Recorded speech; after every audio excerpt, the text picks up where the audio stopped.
10 नवंबर की शाम दिल्ली के दिल में दहशत की वो गूंज जिसने पूरे देश को हिला दिया। लाल किले के पास सफेद हुंडई i20 कार में अचानक धमाका हुआ जिसमें 12 लोगों की मौत हो गई और 20 घायल हैं।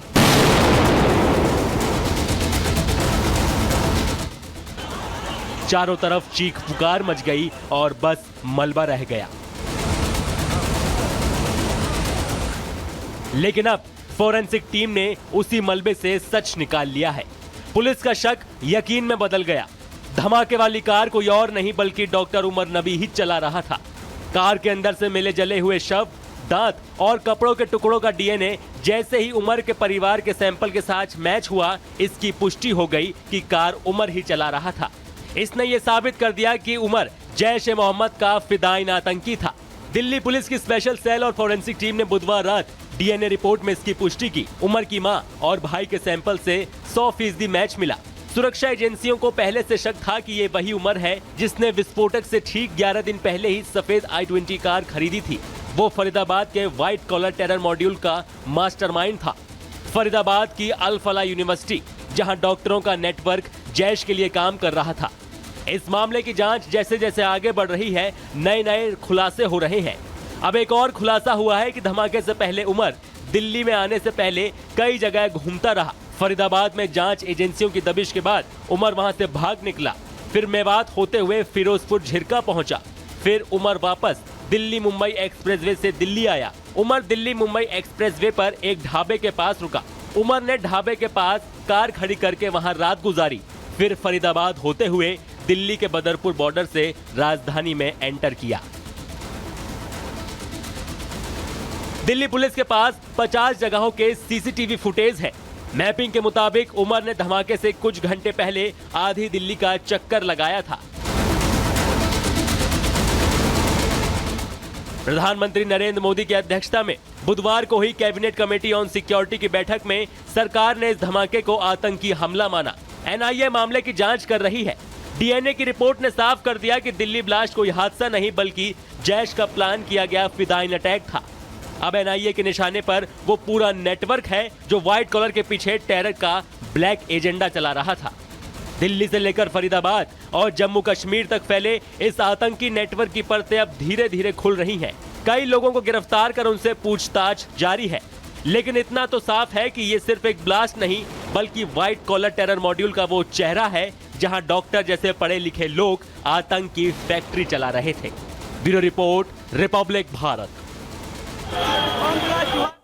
तो कई ऐसे सबूत हैं जो ये साबित करते हैं कि ब्लास्ट वाली कार में उमर नबी ही था। अब चलिए पॉइंट्स के जरिए हम आपको समझाते हैं। कार ब्लास्ट में जो मारा आतंकी गया उसका नाम उमर नबी है और डीएनए के जो सैंपल्स मिलाए गए उसके दांत से मैच हुए हैं। कार से मिली हड्डियां उमर की मां से मैच करती हैं। कपड़ों के टुकड़े से भाई के डीएनए मैच हुआ है और ब्लास्ट के बाद एक i20 कार से हड्डियां मिली थी। तो जो सूत्रों के हवाले से जो 5 पॉइंटर से कि कैसे पकड़ा गया, कैसे उसकी शिनाख्त हुई और कैसे पहचान हुई, तो डीएनए जो है एक बड़ी कड़ी मिलकर सामने आती है। एक बड़ी खबर हम आपको बता रहे हैं। इस वक्त आतंकी आदिल का पहले ठिकाने पर पहुंचा रिपब्लिक भारत, यानी कि सहारनपुर में डॉक्टर आदिल 5 नवंबर 2024 को वहां पर हॉस्पिटल में था और 3 मार्च 2025 को उसने वहां से छोड़ दिया वो जगह। 20 मार्च 2025 को फेमस मेडिकेयर में उसने ज्वाइन किया। 7 नवंबर की तारीख थी जब जम्मू कश्मीर पुलिस आई और हिरासत में लेकर जम्मू कश्मीर उसे ले गई। सहारनपुर से हमारे साथ सहयोगी सागर मौजूद है। सागर, कई अपडेट्स हैं, कब उसने जॉब छोड़ी, दूसरी जॉब पकड़ी, उसके बाद पुलिस हिरासत में आया, अपडेट इस वक्त का क्या है? देखिए बिल्कुल विवेक, अगर हम बात करें तो सहारनपुर पूरा एपी सेंटर बताया जा रहा है इस पूरे आतंकी घटना का, क्योंकि 37 दिन पहले ब्लास्ट से यहीं पर एक शादी में सभी आतंकी डॉक्टरों की मुलाकात होती है। डॉक्टर आदिल, देखिए ये वी ब्रॉस हॉस्पिटल है जहां पर सबसे पहले यहां पर आकर उसने अपना ठिकाना बनाया, यहां पर नौकरी की, फिर उसके बाद नई जगह पर उसने नौकरी की फेमस मेडिकेयर में। उसके बाद इस अस्पताल के पीछे ही चंद कदमों की दूरी पर जहां पर वो किराए का मकान लिया था जिसके 2 दरवाजे थे, जहां पर रात में संदिग्ध लोग मुलाकात के लिए आते थे, वहां पर भी कुछ देर में हम पहुंचेंगे कि आखिर कैसे आदिल यहां पर अपने आतंकी नेटवर्क को बना रहा था। देखिए गेट पर गार्ड साहब भी हैं। गार्ड साहब, डॉक्टर आदिल जो यहां पर आता था काम करने के लिए, आपने उसे देखा था कि नहीं? नहीं, मैं तो आज नया आया हूँ। मैं तो आज पहले दिन आया हूँ, वो खड़ेगा। तो देखिए फिलहाल जो यहाँ पर लोग हैं, आइए भैया। अरे मैं बस ये जान रहा हूँ डॉक्टर आदिल को आपने देखा था कि नहीं? हाँ या ना में बताइए। मेरे सामने तो दोबारा आया तो मेरे सामने तो थे नहीं सर यहाँ पे। तो देखिए ये अभी कह रहे हैं कि कुछ डॉक्टर अभी नहीं है, लेकिन डॉक्टर आदिल जो है यहीं पर आता था नौकरी करने के लिए। अभी अन्य सीनियर डॉक्टर्स आ रहे हैं, उनसे भी हम पूछेंगे, क्योंकि डॉक्टर आदिल यहाँ पर सबसे पहले अपना एक बैंक अकाउंट खुलवाया हॉस्पिटल के पास में, जहाँ पर पैसों की लेन देन चलती थी, उसकी तय तक भी इस समय पुलिस अब जा रही है। लेकिन विवेक, अभी जो है यहाँ पर Jammu Kashmir, Haryana police, UP police, कई राज्यों की पुलिस इस समय सहारनपुर में डेरा डाली हुई है और अब जो है पूछताछ की जा रही है, उसके और नेटवर्क का भी खुलासा किया जा रहा है। गौरव भी कई देखिए बड़े यहाँ पर अपडेट दे रहे हैं। गौरव, अभी तक क्या कुछ अपडेट आतंकियों को लेकर? जी बिल्कुल, देखिए मैं आपको बताना चाहूंगा, सबसे पहली बात यह है कि सबसे पहले जो आदिल ने सहारनपुर के अंदर डेरा डाला था वो वीब्रोस के अंदर डाला था। 5 नवंबर 2024 को आदिल ने यहाँ ज्वाइनिंग की थी और 3 मार्च 2025 को उन्होंने यहाँ से छोड़ दिया था, जिसके बाद वे फेमस मेडिकल हॉस्पिटल में पहुंचे थे, जहाँ पर उन्होंने 20 मार्च को ज्वाइनिंग की थी। सबसे बड़ी बात यह, वहाँ पर ज्वाइनिंग करने के